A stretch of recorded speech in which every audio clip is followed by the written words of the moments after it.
alright? Do I need this closer?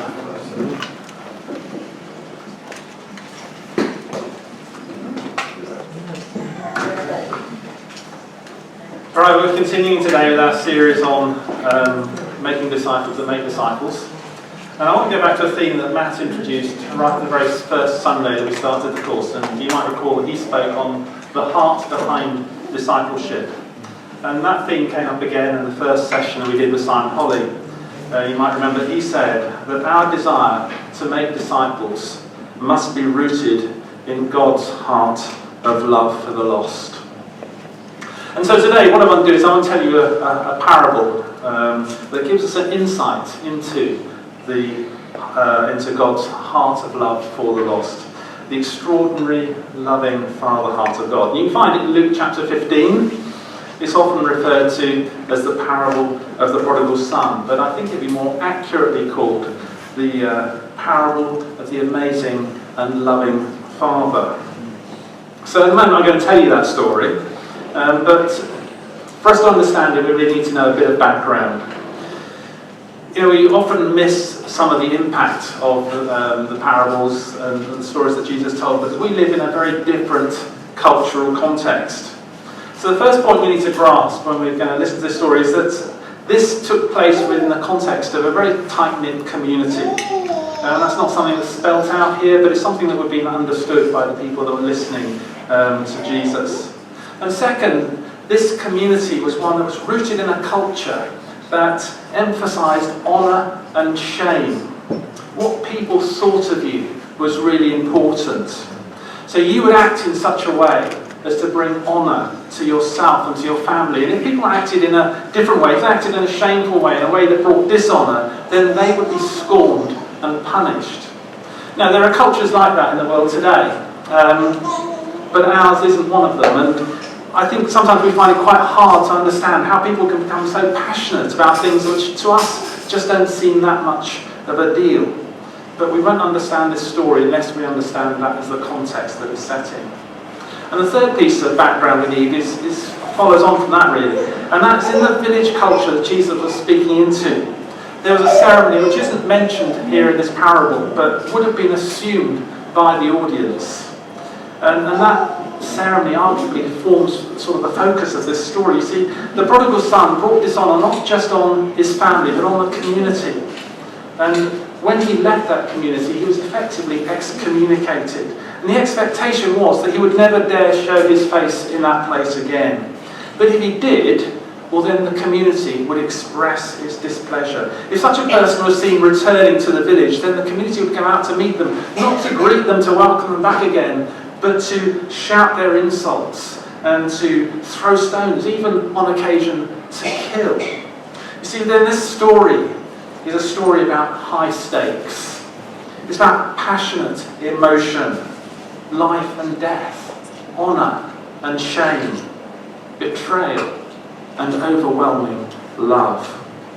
So I'm going to tell the story, and it's a story which is obviously very familiar to most of us here, and so in an attempt to bring some freshness to it and also just to try and highlight the point that I want to make, I've dramatised it a bit, and I'm going to tell it from the point of view of one of the servants in the Father's house.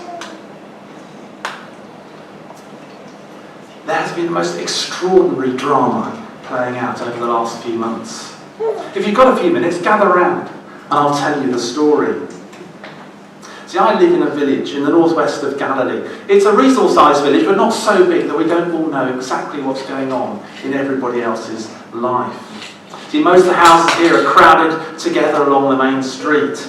And at the end of that street, there is a clearing with a tree in the middle of it, and beyond that the main street becomes a track, and it goes all the way out there to Phoenicia. In fact, on a clear day you can see all the way to the coast. In the mornings you'll see some of the ladies of the village, they'll come and they'll sit under the tree and they'll sell some of their produce, and a few tomatoes and some garlic, some onions, a bit of corn, that sort of thing. In the afternoon, if you came down, you'd see the elders of the village, and they would be gathering round the tree discussing whatever it is the elders discuss. Life in the village here has gone on pretty much the same, year after year, generation after generation. That is, until one day, a few months ago when the peace of the village was shattered. Before I get to that, I'd better introduce myself. My name's Nathaniel, and I'm a servant. I work for one of the most wealthy men in the community. He's got a large house right here in the centre of the village. Lots of fields, lots of animals. He's got servants that work in the fields, and he's got a few of us that work here in the house. He's a good man. He's one of the most respected of the elders of the village. But for all that, for some time now, he hasn't been happy. You see, he's got 2 sons, and he loves these sons. I mean, he really loves them. But there's been tension now for some time, and one day, it was late in August, just 3 months or so ago, that things came to a head. It was in the morning. I'd just come into the main living room to bring some fruit for their breakfast. Something in the younger son's face made me stop. He had an insolent sort of look, and he was starting to address his father. I couldn't believe what I was hearing. He was actually asking his father for his portion of the inheritance. Well, I'm sure you know as well as I do what he meant by that. He was saying he couldn't wait for his father to die. He wanted it now. It wouldn't have been more dishonourable if he'd come just right out with it and said, "I wish you were dead." Now, I quickly walked out of the room. I wanted to get out before the inevitable explosion of anger from my master. I mean, honour obviously demanded a severe punishment. Really, the son could expect no less than to be beaten and to be thrown out of the house. Once safely in the next room, I braced myself for the outburst, but it never came. Everything had gone quiet. Then I heard the father speaking. Very cautiously, I peered my head round the door. My master was visibly upset, but he was talking calmly. I couldn't believe what he was saying. He was granting the younger son's request. "Yes," he said, "you can take the fields at the north end of the village, and yes, you can have your share of the cows and the goats too. You take them and do what you will with them." I quickly went and told my fellow servants what I'd heard, and of course the news was soon all over the village. No one quite believed it. No patriarch had ever acted in this way before. In fact, no one could ever remember anything similar happening anywhere, ever. The son had broken relationship with his father and should have been sent out in complete disgrace. Instead, if the story of being true was true, then the son was being given what he'd asked for. Well, it was soon enough shown to be true, because later that day, the younger son started to sell off all the things he'd been given, and just a few days later, he left. Well, I, for one, didn't expect to see him again. Frankly, I didn't think that after what he'd done, he'd have the nerve to show his face in the village again. You see, like all the villages around here, we have a ritual which we perform if someone like him does dare to come back. It's called the cutting off ceremony.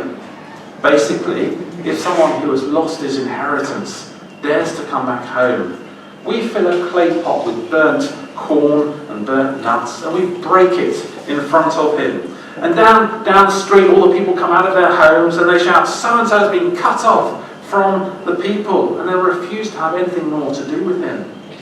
Now, of course, not everyone restricts themselves to shouting. I'm sure you can imagine the scene. Tempers rise and people and things get out of hand very quickly. I mean, in practice, very few people ever would dare to come back. Well, it wasn't very many days before reports started to come back, and I'm sorry to say they confirmed my worst fears. We heard stories of lavish parties, of expensive gifts for his new friends. He was apparently renting one of the grandest houses in the town, eating the best food, wearing the best clothes. He'd taken a lot of money with him, but at this rate, it wasn't going to last long. But sure enough, it soon ran out. I suppose it lasted a couple of months or so. A couple of months to lose a whole inheritance. Our village was bitter. There was no way he'd come back. Unless, just possibly, there was the chance he could earn enough money to pay back his father. But there was little chance of that. I mean, of course, his timing was bad. His money ran out just at the same time as famine hit, and there was no work available, especially for an outsider. He did manage to get a job of sorts. And you won't believe it, but this Jewish boy, one of the sons of one of the village elders, a speaker in the synagogue no less, he got a job looking after pigs. But it gets worse. He didn't get paid and he desperately needed the money. But he didn't even get enough food to eat. He was so desperate that he even thought about eating the pig's food. Well, finally he started thinking. He realised there was just perhaps another way. It wasn't going to be easy. In fact, it was going to be incredibly hard. But he was out of options. He realised that even us servants got fed, and his father had money. Perhaps, if he played his cards right, he might get both food and money. It was his last chance, a final gamble. So this was his plan. He would go back to his father's house. Okay, so he'd have to endure the wrath of the village, and he wouldn't probably come through that unscathed. He'd have to get to his father. And obviously his father would be really angry, but if he could make a show of being repentant, then he might be able to deflect some of that anger. What was important was he got a chance to make his proposal. And basically what he hoped is that his father would agree to take him on as a servant so he could learn a trade and he could earn money to repay his debt to the family and to the community. I'm looking back, I'm amazed, he still just thought it was about the money. Money and food, that's all he thought about. What about the hurt he had caused his father? The relationship that he had broken? Anyway, he made his plan, and then he started the long journey home. Meanwhile, what about my master? Well, his reaction wasn't at all what I expected. I assumed that he'd be really angry, but it wasn't like that at all. The fact is, his heart was broken. I've never seen him look so sad. He spent long hours on the roof looking in the direction of Phoenicia where his son had gone. Even when he took his place with the elders, his gaze would wander in the direction of the road. I didn't realise at the time, but there was only one thing that mattered to him now, and that was his son would come home. What I thought was just a mournful gazing in the direction of his lost son was actually a careful watching out. He knew that if his son did come home, he'd have to endure the wrath of the village and would at best be humiliated and possibly might even be killed. So he was actually making plans of his own, plans so outrageous that I still can't quite believe it, even though I saw it happen. So, early this morning, my master was sitting on the roof as usual, just looking in the direction of the road. I had just taken him a glass of water and was just going back down to the kitchen when I heard this almighty clatter and commotion. Well, if I live to be 100, I don't expect to see anything like it again. My master was practically flying down the stairs. Before I could even react, he was out the front door and running down the street. Yet again, my master did the most amazing thing. See, he picked up his robes and he just ran. He just ran right down the main street in front of everybody. One of the most respected elders of the village, running like a child. Well, of course, everyone just turned and watched.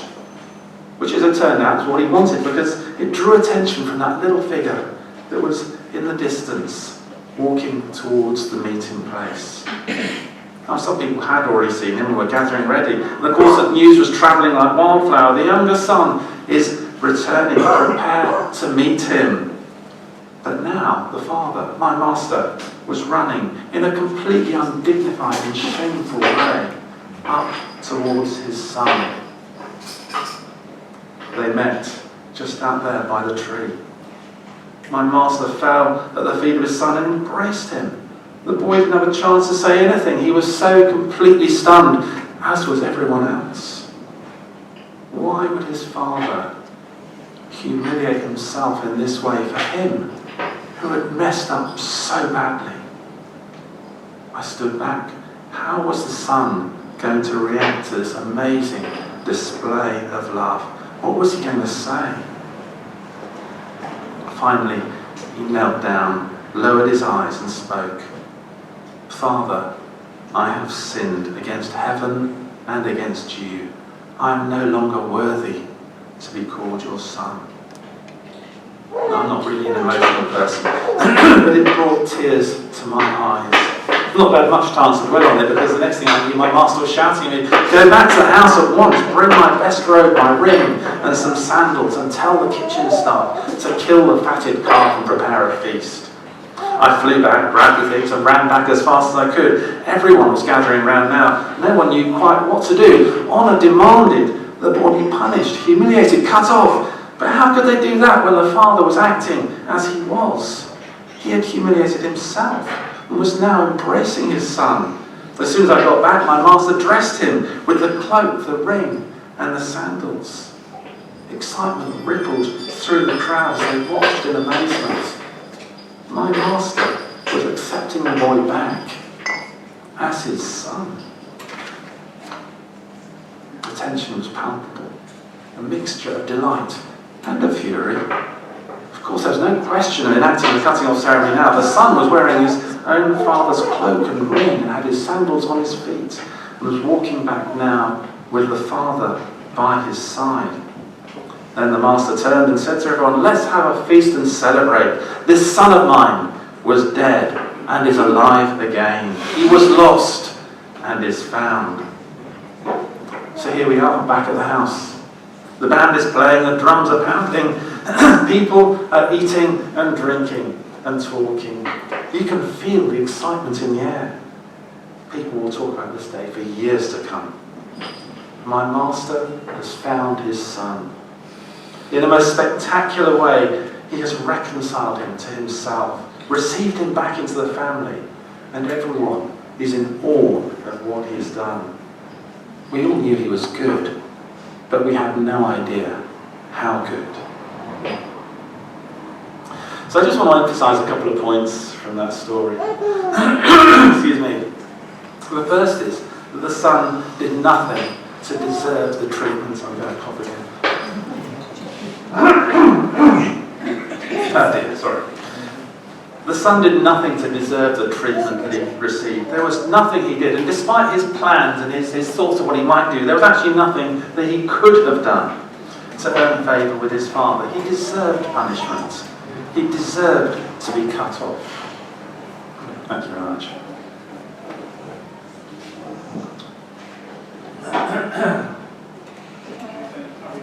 The distance of time and culture makes it quite difficult, I think, for us to grasp how big his offence was.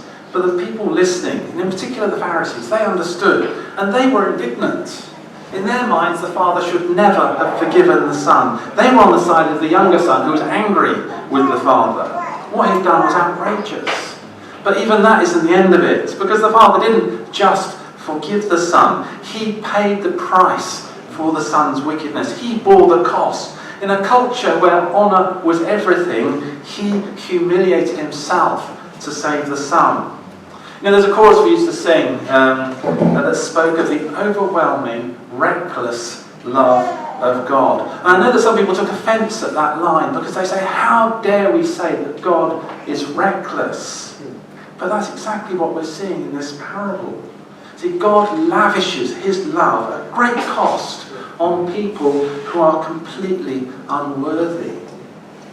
Simon Holly said that if we want to be disciples who multiply, it starts with us being captivated by the Father heart of God. Firstly, his heart of love for us, but then his heart of love for those around us. And Jesus told us this story in part so that we'll have a glimpse into what the Father's heart is really like. And what we find is shocking, it's unbelievable, it's outrageous, it's unreasonable.